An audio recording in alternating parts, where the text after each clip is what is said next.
प्रेम ढूंढ रहे हैं उसकी दशा क्या है। तो उज्जैन के एक बहुत बड़े राजा रहे हैं, नाम आप सबको पता है, महाराज भर्तृहरि।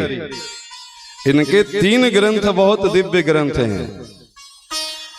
इनका पहला ग्रंथ का नाम है श्रृंगार शतक। बहुत रसिक मिजाज के राजा थे ये। श्रृंगार शतक, नीति शतक और उसके बाद वैराग्य शतक। नीति शतक क्यों? क्योंकि राजा थे ना, तो वो अच्छा नीति भी बनाते थे। सब कुछ था तो बहुत बढ़िया, राग रंग में भी भोग करते थे। तो श्रृंगार शतक, नीति शतक, वैराग्य शतक की जरूरत क्यों पड़ी? एक खुशमिजाज राजा जो धनाढ्य राजा है, उसके जीवन में वैराग्य शतक की आवश्यकता क्यों पड़ी? इसकी कथा सुनिए। एक दिन भर्तृहरि के राज्य में एक संत आए और कृपा पूर्वक एक फल दिए उनको। बोले इस फल को जो खाएगा उसकी जवानी अक्षुण्ण हो जाएगी, मतलब बुढ़ापा नहीं आएगा, उसकी सुंदरता अक्षुण्ण हो जाएगी, वो वैसा ही जवान, दिव्य और सुंदर हमेशा रहेगा। और बहुत सारी विशेषता बताए। जैसे ही वो संत गए तो राजा अपनी धर्म पत्नी से बहुत प्रेम करता था, नाम था अनंग सेना। उससे लगा कि क्यों न हम अपनी पत्नी अनंग सेना को ये फल खिला दें ताकि वो हमेशा नव यौवन को प्राप्त रहे, वो हमेशा सुंदर रहे। तो वो फल ले जाकर के अपनी पत्नी अनंग सेना को दे दिया। अनंग सेना भर्तृहरि से प्रेम का दिखावा करती थी। वो प्रेम करती थी अपने राज्य के एक सैनिक जो सेनापति था, नाम था उसका चंद्रचूड़। वो चंद्रचूड़ से प्रेम करती थी भीतर से, पर राजा भर्तृहरि से वो प्रेम का दिखावा करती थी। भर्तृहरि जैसे वो फल दिए अनंग सेना को, वो सोचने लगी कि क्यों न ये फल हम उसे दे दें जिसे हम प्रेम करते हैं। वो फल ले जाकर के चंद्रचूड़ को दे दिया, सेनापति को, उसके राज्य का सेनापति था। अब वो चंद्रचूड़ जो सेनापति था ना, वो अनंग सेना से प्रेम करने का दिखावा करती थी। वो प्रेम करते थे रूपलेखा जो उसके राज्य की राज नर्तकी थी, उसकी सुंदरता पे वो मोहित था। वो ले जाकर के वो फल रूपलेखा को दे दिया, नर्तकी को।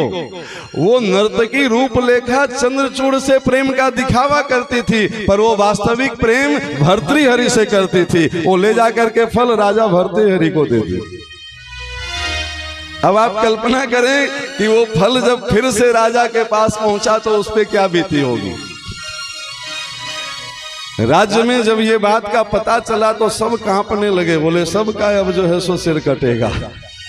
ये बात खुलेगी तो राजा है ये सबको मरवा देगा। महारानी कांप रही थी, चंद्रचूड़ कांप रहा था, अनंग सेना भी कांप रही थी, लेकिन राजा भर्तृहरि किसी से कुछ नहीं कहे। भरी सभा बैठी थी, उनके मुखारविंद से एक शब्द निकला, धिक धिक विधाधिक। बोले धिक्कार है, धिक्कार है। किसको धिक्कार है? बोले हमको धिक्कार है जो हम तुम सब में प्रेम ढूंढ रहे हैं, और तुम सबको धिक्कार है जो एक दूसरे में प्रेम कर ढूंढने का स्वांग रचा रहे हो। अरे धिक्कार है, हम परमात्मा में प्रेम नहीं लगा पा रहे हैं, इस शरीर में प्रेम ढूंढने का प्रयास कर रहे हैं। धिक धिक विधाधिक एक बार कह करके फिर वो श्रृंगार शतक की रचना होती है। भोगा न भोक्ता वयमेव भोक्ता। बोले हम भ्रम में हैं कि हम भोगों को भोग रहे हैं, भोग हम नहीं भोगते हैं। भोगा न भोक्ता वयमेव भोक्ता, हमें ही भोग ले जाता है। आंख से बहुत अच्छी चित्र देखना बहुत अच्छा लगता है, आप जीवन भर देखते रहिए, देखते देखते आंख की रोशनी समाप्त हो जाएगी, चित्र की सुंदरता समाप्त नहीं होगी।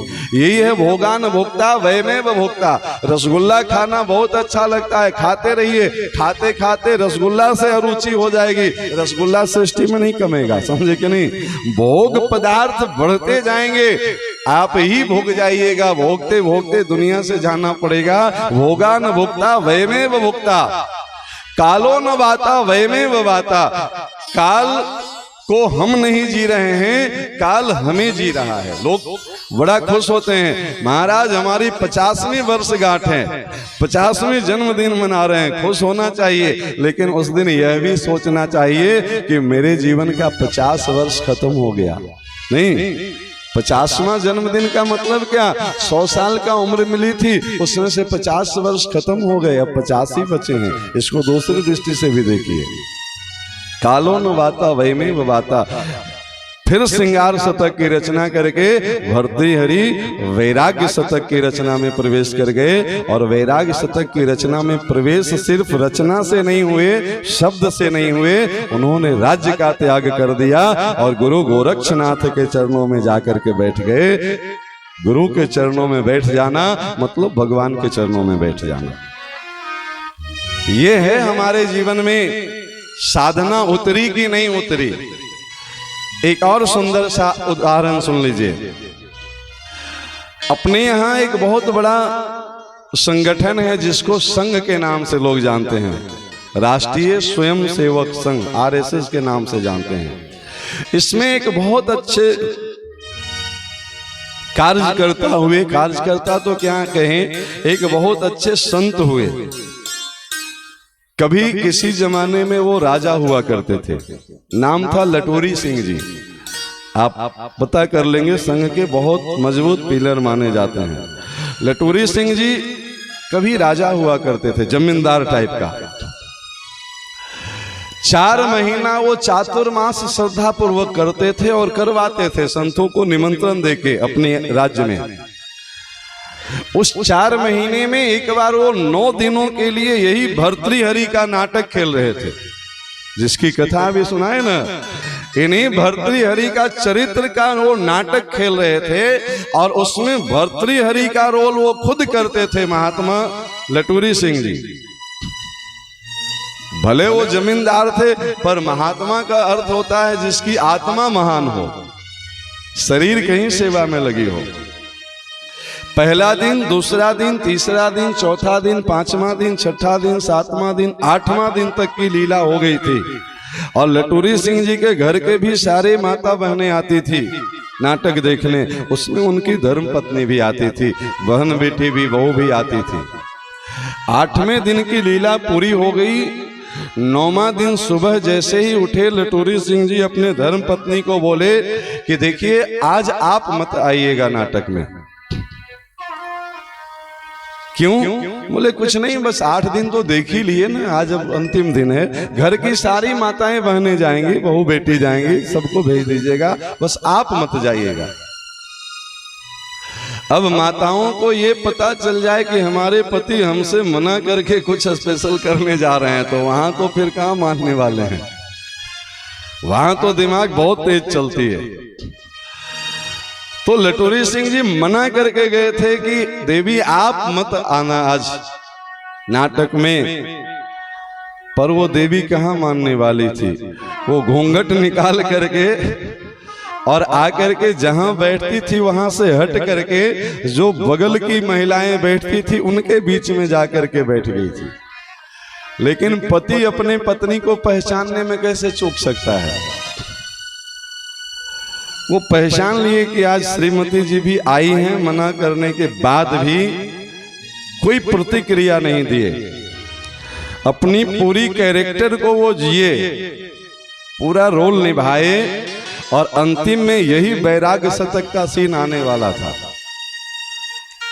एक संत आए, एक फल दिए, फल जो है सो भर्तृहरि अनंग सेना को दिए, अनंग सेना चंद्रचूड़ को दिए, चंद्रचूड़ रूपलेखा को दिए, रूपलेखा भर्तृहरि को दिए। और भर्तृहरि उस भरी सभा में संकल्प किए, दोनों भुजा उठा करके, कि महादेव की साक्षी में मैं ये संकल्प लेता हूं कि मेरे सामने जितनी स्त्रियां बैठी है आज के बाद सबको मैं मां मानूंगा। इतना कहते ही पर्दा गिरा और नाटक पूरा हुआ।